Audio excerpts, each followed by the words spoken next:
Hola a todos, bienvenidos a Intro Oriente. Es una bendición poder estar nuevamente con ustedes compartiendo la palabra del Señor. Y bueno, la palabra que Dios ha puesto en mi corazón para este día se llama Acércate a Dios porque Él es bueno. Vamos a ver el Salmo 145:9 y dice así: El Señor es bueno con todos, Él se compadece de toda su creación. Aquí nos enseña este versículo que Dios es bueno no solamente con los que son sus hijos, sino con toda su creación. O sea, la naturaleza de Dios es ser un Dios bueno. De hecho, hay algo interesante cuando Dios creó todo el universo, cuando, si ustedes leen en Génesis, toda la creación, habla de cada día hasta el séptimo día, y cada que Él creaba algo decía, y vio Dios que era bueno. Y vio Dios que era bueno. O sea, Él hacía cosas solamente buenas porque es un Dios bueno. Y a mí lo que me le llama la atención es que cuando creó al ser humano, dice, y lo creó Dios al ser humano a su imagen y su semejanza, y vio Dios que era muy bueno. Entonces Dios se deleitó al crearnos a cada uno de nosotros. ¿Por qué? Porque es un Dios bueno, es un Dios que sabe dar buenas cosas. Si ustedes recuerdan cuando fue creado el ser humano, Dios creó a Adán y lo puso en un paraíso, lo puso en un lugar donde había deleite, donde había árboles frutales, donde había abundancia de todas las cosas. Dios, para poner a su creación, a su familia, hizo un huerto del Edén. Hizo algo maravilloso. Si ustedes recuerdan, la Biblia dice que en ese huerto no había enfermedad, no había tristeza, no había soledad, no había divorcio. Obviamente no había nada malo porque Dios en su corazón quería lo mejor para el ser humano. Pero desgraciadamente, ustedes saben que por causa del pecado, el ser humano perdió todas esas bendiciones que el Señor tenía para él. O sea, el paraíso era como tener el cielo mismo en la tierra. Eso era el paraíso. Y Dios quiere que nosotros tengamos un paraíso en nuestras vidas, que nosotros podamos disfrutar de ese pedacito de cielo en nuestra tierra. Y muchas veces a lo mejor tú te has preguntado, bueno, ¿y si Dios es bueno, por qué me pasan estas cosas? ¿Por qué está sucediendo, no? Todo lo que está sucediendo, por ejemplo, ahorita, mucha gente dice, no, pues es que Dios está mandando enfermedad, Dios creó el coronavirus para que la gente se arrepienta, Dios quiere dar una lección a los que están haciendo las cosas incorrectas. Y bueno, yo te hago la pregunta, ¿no? Tú como padre, ¿pondrías enfermedades en tus hijos? ¿Tú como padre crearías una bacteria para inyectársela a tu hijo para que tu hijo pudiera ser obediente? ¿Verdad que no? Hace unos días escuché acerca de algo que me llamó mucho la atención, que quiero compartir con ustedes porque hablaba de un papá con un niño, ¿no? Que decía, hijo, ven para acá, tu mamá me dijo que has estado mucho jugando en la calle y bueno, hijo, yo quiero que tú aprendas una lección. Y esto lo voy a hacer porque yo te amo muchísimo, ¿verdad? Entonces le dijo, bueno, te vas a acostar ahí atrás de la llanta del carro, vas a poner justamente tu pierna abajo de la llanta para que yo me eche de reversa y pueda pasar por encima de ti y tú así aprendas la lección de que no debes de estar jugando en la calle. Entonces, obviamente un padre así tendría que estar en una escuela de donde está personas con fallas mentales, ¿no? Pero muchas veces nosotros, sin darnos cuenta, vemos a ese Dios así como un Dios malo, vemos como un Dios castigador, ¿verdad? Siempre decimos, es que Dios me mandó esta enfermedad, es que Dios me mandó este divorcio, Dios me mandó este problema económico, es que Dios a lo mejor, no sé, metió a la cárcel a esta persona para que aprendiera una lección, pero nosotros mismos no mandaríamos a la cárcel a nuestros hijos para aprender una lección, ¿verdad? Entonces es importante que nosotros entendamos que Dios no es el autor de las enfermedades, que Dios no es el autor de los accidentes, de las catástrofes. Más bien en este mundo hay alguien que está gobernando, ¿verdad? Hay alguien que está gobernando este mundo, que dice la palabra de Dios, que es el príncipe de las tinieblas y Satanás. Y bueno, aquí algo importante, cuando yo empecé a conocer a Dios, pues yo como que me hacía esa pregunta también, decía, bueno, ¿y por qué si Dios es tan bueno como dicen, ¿Por qué entonces toda esa hambre en África, ¿no? La gente de África muriéndose de hambre, tantas guerras, tantos temblores, tantos tsunamis, tanta muerte, tanta tristeza en este mundo. ¿Por qué si Dios es un Dios bueno, por qué permite esas cosas? Pero yo puedo entender que en la bondad de Dios, Dios no es que permite esas cosas, sino que hay una lejanía de esas personas hacia Dios. Cuando me puse, por ejemplo, a estudiar acerca de África, cuánta gente hace brujería, cuánta gente está haciendo ahí maldades, ¿no? Ahí la tierra está llena de tanto pecado y el pueblo está tan lejos de Dios que se pierde de esa cobertura donde Dios puede bendecirlos y prosperarlos. Entonces muchas veces es por eso, no es que Dios sea malo, sino que uno mismo decide apartarse de Dios. Yo una vez escuché algo acerca del enemigo, porque ustedes saben que hay un enemigo de nuestras almas, un ladrón que vino a robar ese amor de nuestro Padre, un ladrón que viene a meter enfermedad, viene a meter tristeza al corazón. Pero escuché algo que me llamó la atención porque decía que Satanás era como un perro chimuelo, ¿verdad? Te puede ladrar, te puede corretear, te puede perseguir, pero no tiene dientes. Dice la Biblia que Satanás anda como león rugiente buscando a quien devorar. Pero fíjense, anda como león rugiente, no es un león, es una imitación de un león, y lo que hace el enemigo es que empieza a rugir. Empieza a estar rugiendo en tu vida, y lo que un arma muy poderosa del enemigo es que tú pienses que Dios es malo. Porque si él logra hacer que tú sientas que Dios es un Dios malo, entonces no te vas a poder acercar a Él. Por ejemplo, no sé si a lo mejor tuvieras una entrevista de trabajo con recursos humanos y que alguien te dijera, uy, esta persona de recursos humanos es una persona malvada, es una persona llena de amargura, de odio. Entonces, tú cuando llegaras a ese lugar, pues no te podrías acercar muy fácilmente, ¿verdad? Te acercarías con mucho temor, te acercarías con duda, ¿cómo me va a ir? ¿Qué va a pasar?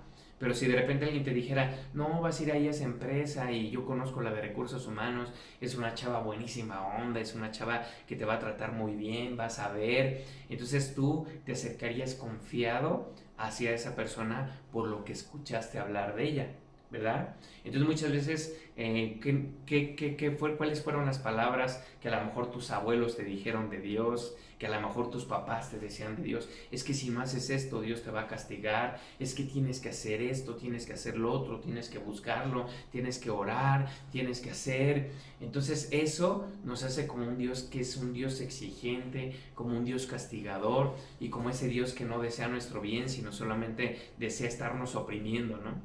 Entonces muchas veces hacemos, y de hecho a veces, no sé si tú has leído la palabra de Dios, el libro de Job.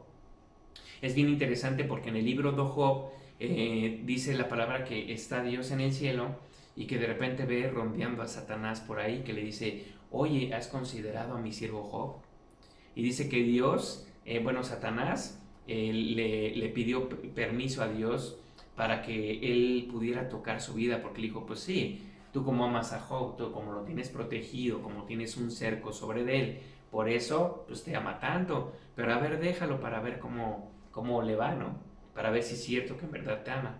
Entonces Dios, en cierta forma, no es que Dios le haya dado permiso a Satanás de tocar a Job, sino que Satanás ya tenía permiso por la caída de Adán de tocar a Job.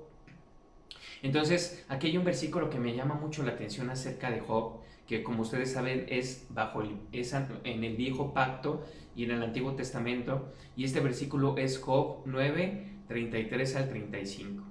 Y dice, si tan solo hubiera un mediador entre nosotros, alguien que pudiera acercarnos el uno al otro, ese mediador podría ser que Dios dejara de golpearme y ya no viviría atemorizado de su castigo.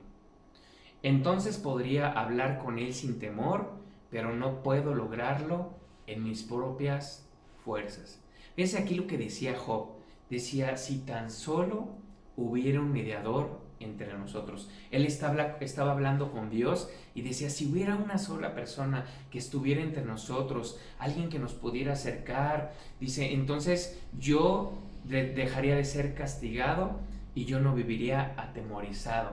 podría hablar contigo sin temor, pero yo no lo podría lograr por mis propias fuerzas. O sea, Job sabía que necesitaba de un mediador. Y fíjense aquí lo que es bien interesante, que la palabra mediador significa alguien que ayuda a quitar un conflicto entre dos personas, facilitando un diálogo entre ellos. Y ese fue Jesús. El mediador es el que ayuda a que se solucione un conflicto entre dos personas. O sea, entre Dios y el hombre había un conflicto por causa del pecado, ¿verdad? Hubo una caída del hombre, vino la muerte, vino la miseria, vino la pobreza, vino la enfermedad por causa de la desobediencia del ser humano y se creó un conflicto con Dios. Pero cuando Jesús vino a esta tierra, Él vino a resolver el conflicto que nosotros teníamos con nuestro Creador. Dice la palabra de Dios en 1 de Timoteo 2:5, pues hay un Dios y un mediador que puede reconciliar a la humanidad con Dios, y esto es Cristo Jesús. Hay un Dios y hay un solo mediador, no hay nadie más. Dice, ¿y este mediador a qué vino? A reconciliar a la humanidad con Dios. O sea, vino a que hubiera esa reconciliación que en el Antiguo Testamento no estaba. Ahora, por lo que Jesús hizo por ti, tú puedes reconciliarte con tu Padre Celestial. Y gracias a Jesús dice que tú eres hecho hijo de Dios. O sea, tú puedes experimentar bendiciones, puedes experimentar su amor, su abrazo, el regocijo de estar con Él por lo que Jesús hizo. La palabra de Dios en Colosenses 2:14-15 dice, Él anuló el acta con los cargos que había contra nosotros y le eliminó clavándola en la cruz.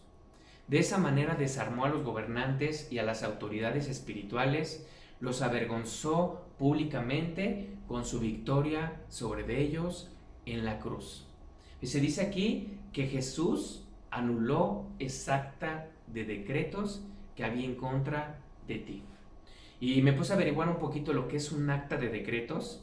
Y el acta de decretos es una factura de una deuda que se tiene. O sea, nosotros estábamos endeudados con Dios por cada uno de nuestros comportamientos. Pero lo que vino a hacer Jesús es quitar esa acta de decretos, y dice aquí que de esa forma fue como desarmó a los gobernantes de las tinieblas. O sea, Satanás fue desarmado por lo que Jesús hizo por cada uno de nosotros. Entonces, el enemigo no puede tocarte, la enfermedad no puede tocarte, el divorcio no puede llegar a tu vida, el desánimo, la soledad, la tristeza, las ganas de suicidarte no pueden llegar a tu vida. ¿Por qué? Porque Jesús lo ha desarmado. Pero ¿cuál es la estrategia? Que Él es el engañador. Entonces Él va a meter engaño y va a poner en tu vida el que Jesús es un Dios malo, en que Dios es el Dios malo, que Dios quiere que vivas en escasez, que Dios quiere que vivas en desilusión.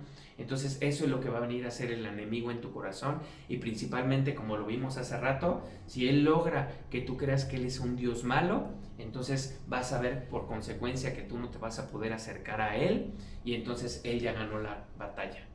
Pero cuando tú sabes en tu corazón, cuando tú estudias la palabra de Dios y te das cuenta de la bondad de Dios, de su amor por ti, entonces tú vas a querer correr, acercarte a Él. De hecho, la palabra de Dios dice que nosotros nos acerquemos confiadamente al trono de gracia para alcanzar misericordia y para hallar gracia para el oportuno socorro. Dios quiere que vengas a Él.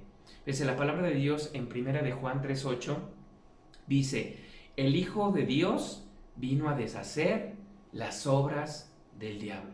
Jesucristo vino a deshacer las obras ¿de quién?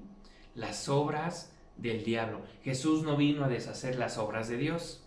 O sea, si la enfermedad viniera por Dios, entonces Jesucristo hubiera venido a deshacer las obras de Dios, de su Padre.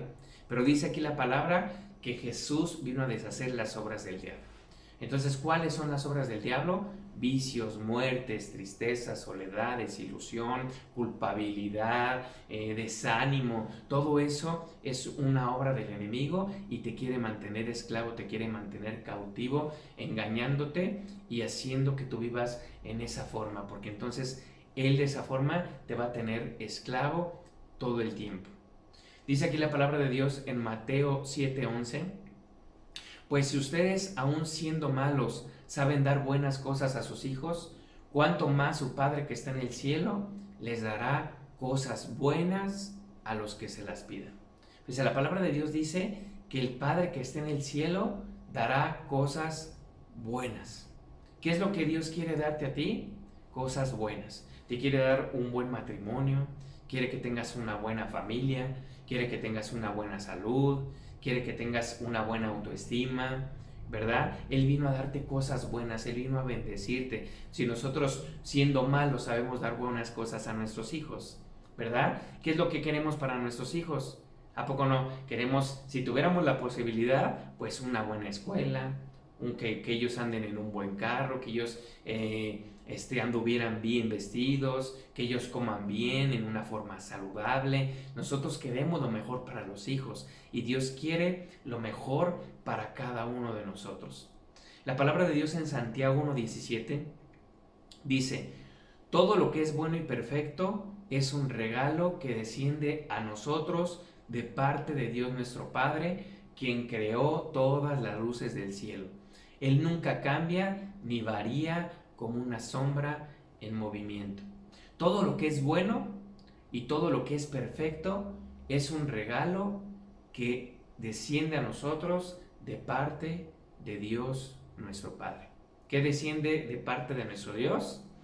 Todo lo bueno y todo lo perfecto. Dios quiere que tú tengas todo lo bueno, que tengas todo lo perfecto, que tengas lo mejor, porque es el Padre que te ama con todo su corazón.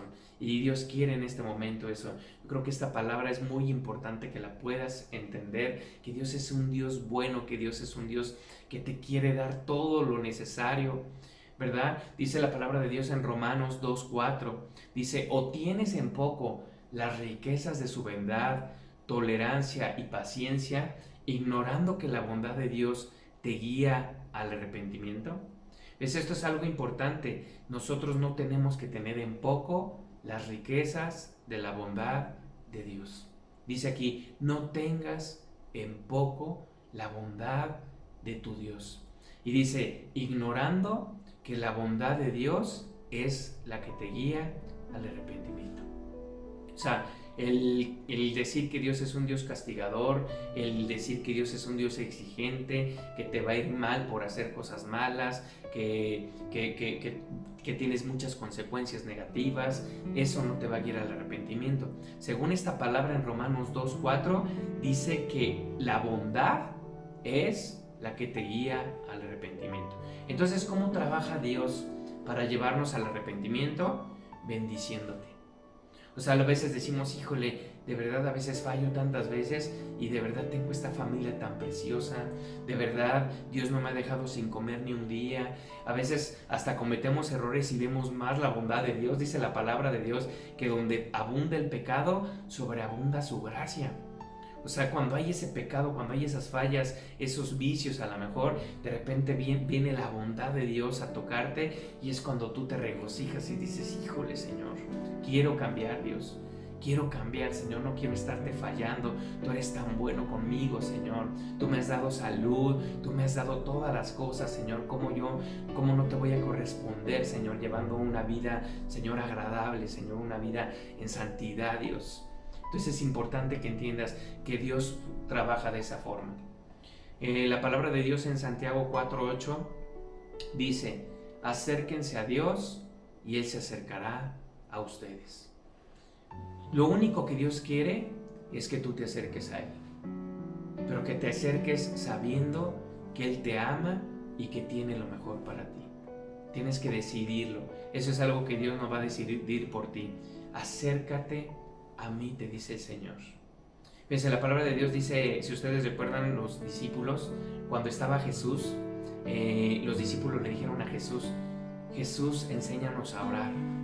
Y las primeras palabras de Jesús fue: ustedes orarán de esta forma: Padre nuestro. Padre nuestro. Yo creo que esto es algo impresionante, el que tú sepas que Dios es tu Padre, pero un Padre amoroso. Y dice más adelante el Padre Nuestro, si ustedes recuerdan, dice, hágase en la tierra como es en el cielo. ¿Cómo es en el cielo? Como Adán antes de la caída. Es un paraíso, ¿verdad? Entonces dice que sea en la tierra como en el cielo. En el cielo no hay enfermedad, en el cielo no hay tristeza, en el cielo no hay desánimo, en el cielo no hay desilusión, en el cielo no hay soledad, no hay temor a que te suceda algo. Y Dios quiere que tú vivas en esta tierra así como es allá en el cielo. Entonces, cree que Dios es bueno. Cree que Dios quiere que tú vivas ese pedacito de cielo en la tierra. Y yo te digo, te conviene acercarte a Dios, porque Él tiene bendiciones para ti. Él quiere que tú estés bien, Él quiere que te vaya bien. Dios quiere que tú te acerques a Él. ¿Y cómo te puedes acercar a Dios? Solamente a través del mediador. Recuerden, el mediador es el que soluciona el conflicto entre dos personas. Y Dios quiere y Dios anhela con todo su corazón que el conflicto que tú tienes con Él pueda ser solucionado a través de su Hijo Jesús. ¿Por qué no repites conmigo esta oración? Señor Jesús, te doy gracias porque hoy entiendo que tú eres el mediador entre Dios y yo, Señor. Precioso Jesús, gracias por haber dado tu vida por mí en esa cruz. Gracias porque tú limpiaste todos mis pecados. Era imposible que yo me acercara a un Dios que es 100% sano. Pero gracias a ti, Jesús, y gracias a tu sangre derramada por mí, hoy soy limpio de todo pecado. Todos esos pecados fueron llevados en tu cuerpo sobre el madero, y gracias a esa muerte de cruz, tú has restituido, Señor, esa relación, y ahora yo puedo relacionarme con mi Padre Celestial. Y ahora yo te animo a que tú empieces a conocerle, que platiques con Él, que empieces a regocijarte en su amor, en su bondad, porque Dios tiene cosas maravillosas para tu vida.